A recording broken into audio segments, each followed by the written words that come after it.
संविधान संशोधनको कार्यदलले बहस पत्रको मस्यौदा तयार पार्दैछ। छलफलका प्रारम्भिक विषयमा धर्मनिरपेक्षता, संवैधानिक राज संस्था, प्रदेश खारेजीका विषय देखिँदैनन्।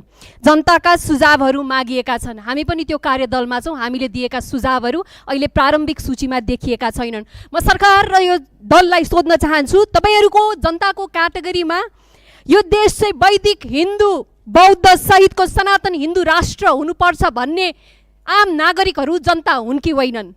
म तपाईहरूलाई सोध्न चाहन्छु, अभिभावकको रूपमा राज संस्था, संवैधानिक राज संस्था चाहिन्छ भन्ने नागरिकहरू तपाईहरूको जनता हुन् कि होइनन्?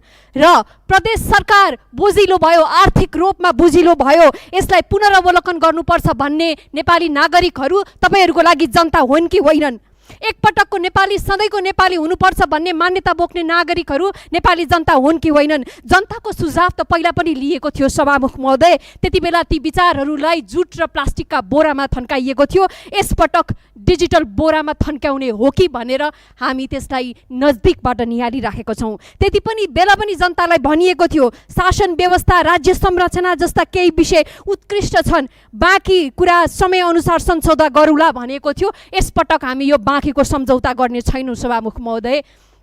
2062 सालमा यो देशलाई हिन्दू राष्ट्रबाट धर्मनिरपेक्षता लाँदै गर्ने निर्णय 12 बुँदे बैठकमा पनि थिएन, 8 बुँदे बैठकमा पनि थिएन।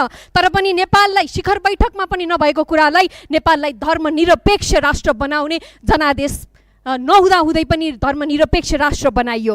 त्यसबेलाको प्रतिनिधि सभालाई पनि पूर्व जानकारी नदिकन, व्यापक राष्ट्रिय बहस नगरिकन नेपाललाई धर्मनिरपेक्ष बनाइयो। आज धर्मनिरपेक्षताको नाममा वास्तवमा के भइरहेको छ? के सरकारले धर्मनिरपेक्षताको नाममा भइराखेको धर्मान्तरण देख्दैन?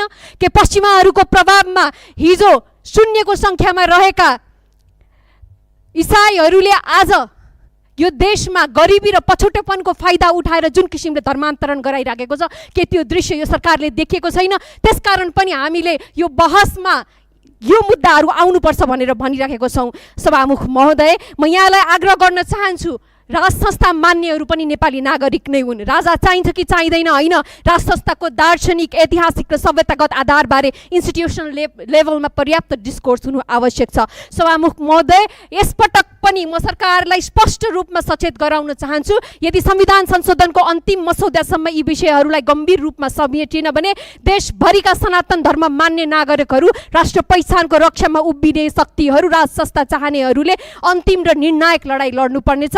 श्रीकृष्णको हातमा बाँसुरी पनि थियो र सुदर्शन चक्र पनि थियो। यो कुरा यो संसद, यो सरकार र सत्तापक्षले नबिर्सियोस्। धन्यवाद।